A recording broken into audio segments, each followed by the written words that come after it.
Hello बच्चों, आज हम इस वीडियो में जो है प्राइम नंबर्स के स्क्वायर रूट को जो है इरेशनल प्रूव करने वाले हैं। ठीक है, ये जो क्वेश्चंस हैं हमारे, ये 10th क्लास में जो हमारा फर्स्ट चैप्टर है वहाँ पे ऐसे क्वेश्चंस हमें मिलेंगे और ये मतलब एग्जाम के पॉइंट ऑफ व्यू से भी बहुत ज़्यादा इंपॉर्टेंट है। ठीक है, तो प्राइम नंबर्स का जो भी प्राइम नंबर्स है, प्राइम नंबर्स क्या होते हैं बच्चों? जैसे आपका 2 है, 3 है, 5 है ना। प्राइम वो नंबर्स होते हैं जो अपने आप से डिवाइड होते हैं या फिर 1 से डिवाइड होते हैं, वो सारे नंबर्स प्राइम नंबर्स होते हैं।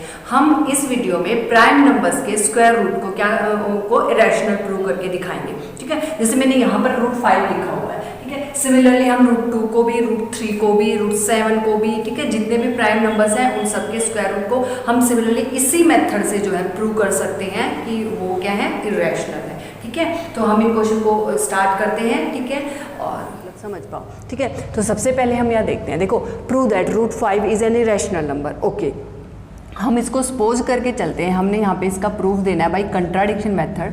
तो हम ये करेंगे, let us suppose √5 is irrational number. हमने सपोज किया कि √5 एक रैशनल नंबर है। ओके, अगर √5 एक रैशनल नंबर है तो p/q की फॉर्म में लिखा जाएगा, है ना, according to the definition of the rational numbers. क्या होते हैं कि रैशनल नंबर्स p/q की फॉर्म में लिखा जाएंगे, where p and q are integers and q does not equal to 0। Okay, तो अब हमने इसको रैशनल बोला है, इट मीन्स ये p/q की फॉर्म में लिखा जाएगा। ओके, हम ये चीज़ यहाँ पे लिखेंगे, p and q both are integers,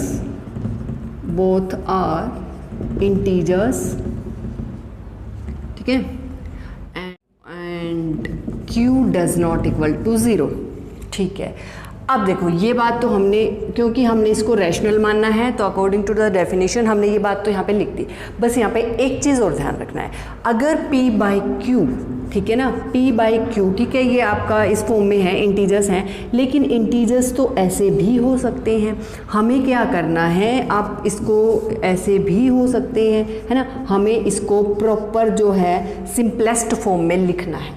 मतलब p और q, ठीक है, इंटीजर्स होंगे, लेकिन अगर इनमें से कुछ पार्ट कॉमन है तो उस कॉमन पार्ट को वहाँ से हटाओ, उसको सिंपलेस्ट फॉर्म में कन्वर्ट करो। मतलब p और q जो है आपके को प्राइम होने चाहिए। ठीक है ना, अगर इस वाली फॉर्म में है तो भी आप उसको इस फॉर्म में कन्वर्ट करो। देखो p/q की वैल्यू तो ये भी है, ये भी है, सेम ही है। ठीक है, तो हमने p/q, ठीक है, इसको √5 को p/q फॉर्म में लिख दिया। बट यहाँ पे एक चीज़ हमने यहाँ पे क्लियर करनी है कि जो p and q है ना, p and q both are coprime, जो है वो को प्राइम होने चाहिए। अगर मतलब को प्राइम होने का मतलब क्या है कि अगर उसमें से कोई पार्ट कॉमन है p q में से तो उसको वहाँ से कैंसिल करो, उसको सिंपलेस्ट फॉर्म में करो।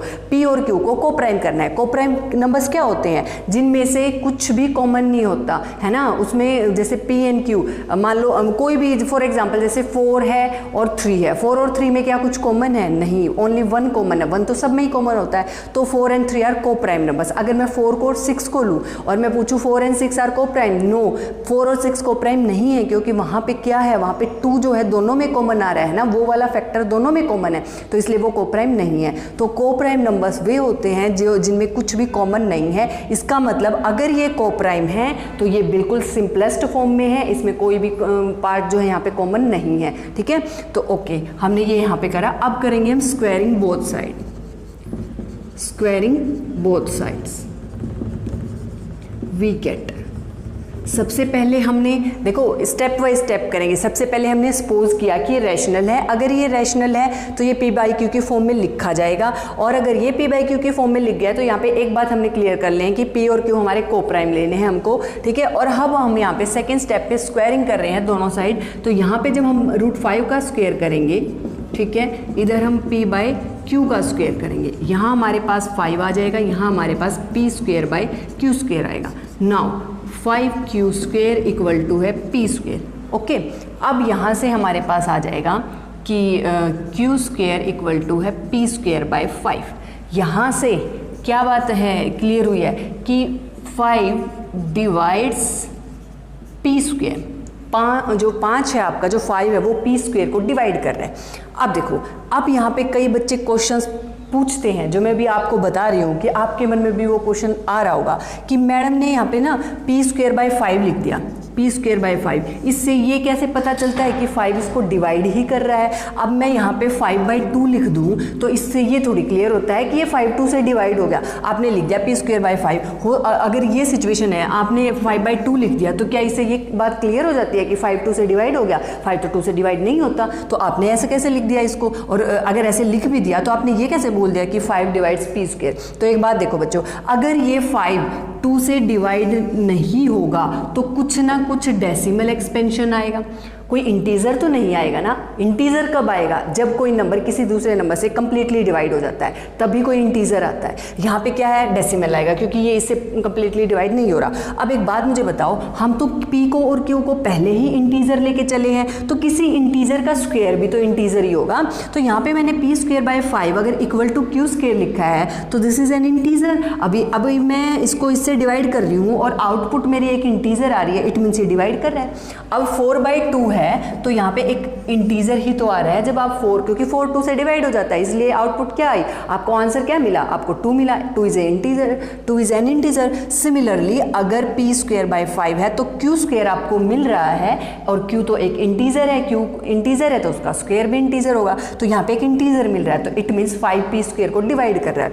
और अगर 5 p² को डिवाइड कर रहा है तो 5 किसको डिवाइड करेगा? 5 डिवाइड्स p ऑल्सो, है ना, 5 p को भी डिवाइड करेगा। अगर कोई नंबर किसी नंबर को डिवाइड करता है, उसके स्क्वायर को डिवाइड करता है, तो उसको भी करेगा। स्क्वायर का मतलब क्या है?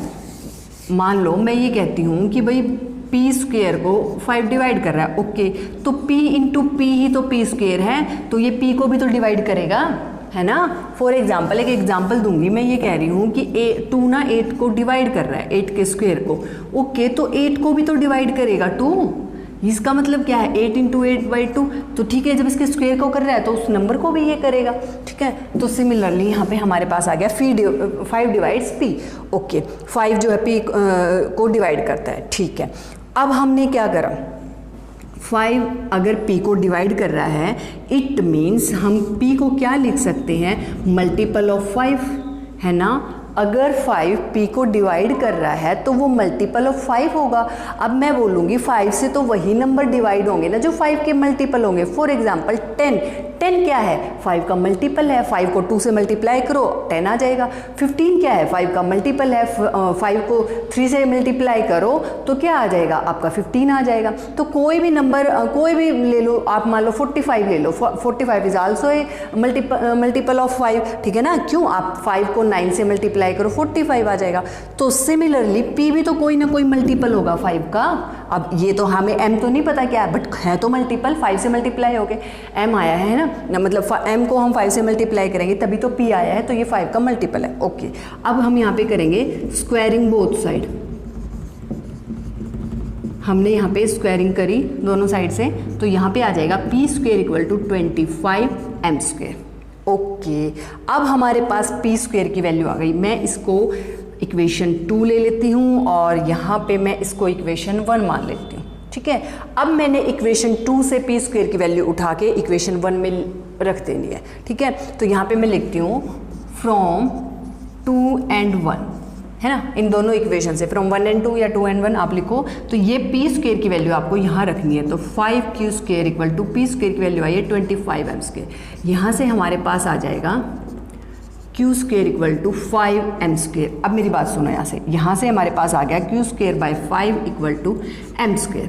अब मेरी बात सुनो, यहाँ से तो क्या बात क्लियर हो गई। सिमिलरली जैसे हमने यहाँ पे p² को 5 से डिवाइड करा था, है ना, 5 से डिवाइड्स हो रहा था p², आपका q² भी डिवाइड हो रहा है। आप क्या लिखोगे? तो दिस इम्प्लाइज 5 डिवाइड्स q² और दिस इम्प्लाइज 5 डिवाइड्स q।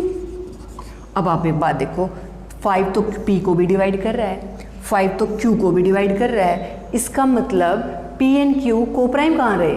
दोनों को 5 डिवाइड कर रहा है, इट मीन्स 5 तो उनमें कॉमन है ना, 5 दोनों में क्या है कॉमन, 5 जो है इसको भी डिवाइड कर रहा है। हालांकि को प्राइम नंबर्स की डेफिनेशन क्या थी कि 1 के अलावा वो जो है उनमें कुछ कॉमन ही नहीं हो सकता, ठीक है। अगर हम डिवाइड करने की बात करें तो वो दोनों के दोनों 1 से डिवाइड होंगे, जो एक कॉमन जो नंबर है जिससे वो दोनों डिवाइड होंगे वो 1 है अगर वो को प्राइम है तो। बट यहाँ तो हमने एक ऐसा नंबर ढूंढ निकालना जो दोनों को डिवाइड कर रहा है और वो 1 भी नहीं है। तो यहाँ से क्या बात होगी कि 5 एक ऐसा नंबर है कि जो p को भी डिवाइड कर रहा है, q को भी डिवाइड कर रहा है। तो यहाँ पे इस बात पे अब क्वेश्चन अराइज होता है कि फिर ये को प्राइम कैसे हुए। आप तो कह रहे हो कि हो को प्राइम लेके चलिए और हम लेके भी को प्राइम लेके चले इसको, ठीक है। बट यहाँ पे क्या आ रहा है, कंट्राडिक्शन आ रहा है। इसका मतलब कहीं ना कहीं गड़बड़ हुई है, और गड़बड़ कहाँ हुई है, गड़बड़ यहाँ हुई है हमारे पोजीशन में, क्योंकि हम पोजीशन ही रॉन्ग लेके चले थे। √5 को हम रैशनल मान के चले थे और वो रैशनल है ही नहीं, तो हमारा जो हमने सपोज करा था वही सारा क्या होगा वहाँ पे गलत हो गया। तो यहाँ पे अब हम क्या लिखेंगे, यहाँ पे लिखेंगे आप but P and Q are coprime, है ना, but P and Q are coprime, ठीक है। तो hence our position is wrong, hence our position is wrong, है ना। अगर हमारा पोजीशन रॉन्ग है तो फिर क्या होगा, फिर यहाँ पे लिख देंगे therefore √5 is a irrational number. समझ आया सबको? देखो हम √5 हो, √2 हो, √3 हो, √8 हो, √10 हो, कोई भी हो, यहाँ पे कोई भी नंबर हो, सबका ऐसे ही प्रूफ होगा। ये हम सबको सबसे पहले सपोज करेंगे कि ये रैशनल है। रैशनल है तो भाई p/q की फॉर्म में लिखा जाएगा, p/q की फॉर्म में लिखा जाएगा। तो बस यहाँ पे एक बात आपको ये ध्यान रखनी है कि p/q की फॉर्म में लिख दो, बट उसको आप सिंपलेस्ट फॉर्म में लो। उसको क्या लो कि p एंड q आपके को प्राइम होने चाहिए। भाई कुछ कॉमन आ रहा है तो उसको काट दो वहाँ से। तो यहाँ पे हम ये बात क्लियर करके चलेंगे कि ठीक है p/q की फॉर्म में हमने लिखा, but p and q both are coprime. Okay, हमने स्क्वायरिंग करा दोनों तरफ, तो यहाँ पे हमारे 5 = p²/q² आ गया। यहाँ से 5q² = p² आ गया, q² = p²/5। यहाँ से ये बात क्लियर हो गई कि आपका 5 p² को डिवाइड कर रहा है, और अगर आपका 5 p² को डिवाइड कर रहा है तो 5p को भी डिवाइड करेगा। ओके, तो ठीक है, अगर ये 5p को डिवाइड कर रहा है it means p is any multiple of 5, p 5 का ही कोई मल्टीपल है। ओके, हमने स्क्वायरिंग करा यहाँ पे दोनों साइड, तो p² की वैल्यू 25m² हो गई। यहाँ इक्वेशन 2 से वैल्यू उठा के p² की हमने 1 में पुट कर दी। अब यहाँ से हमारे पास क्या आया, देखो हमारे पास यहाँ से q² की वैल्यू 5m² आ गई, q² की वैल्यू 5m² आ गई, और ये 5 हमने यहाँ डिवाइड में करा, तो इट मीन्स 5 तो q² को भी डिवाइड कर रहा है, ठीक है ना। अब बच्चे सोचेंगे कि ये m भी एक नंबर ही है ना, m यहाँ पे नंबर ही है, इंटीजर है। कैसा नंबर है, और इंटीग्रल वैल्यू है, ये इंटीजर ही है कोई, ठीक है। तो यहाँ इससे ये बात क्लियर हो कि 5 जो है q² को भी डिवाइड कर रहा है, और q² को कर रहा है तो q को भी कर रहा है। अब जाके ये हुआ कि अगर 5 p और q दोनों को डिवाइड कर रहा है तो भाई p एंड q को प्राइम कैसे हुए। हमने तो एक नंबर ऐसा ढूंढ निकाला जो दोनों में कॉमन है, जो दोनों को डिवाइड कर रहा है। आप कह रहे थे कि को प्राइम होंगे तो 1 के अलावा किसी और से वो दोनों डिवाइड नहीं होंगे, है ना, ठीक है। 1 के अलावा कोई कॉमन फैक्टर नहीं होगा, बट आपने तो 5 निकाल दिया। इट मीन्स हम गड़बड़ हो गई क्वेश्चन में, है ना। गड़बड़ कहाँ हुई, इस पोजीशन में, तो इस पोजीशन ही रॉन्ग था। तो हम यहाँ पे लिखेंगे but p and q are coprimes, ठीक है, hence our position is wrong, √5 is an irrational number. तो इस तरह से हम ये प्रूफ देंगे।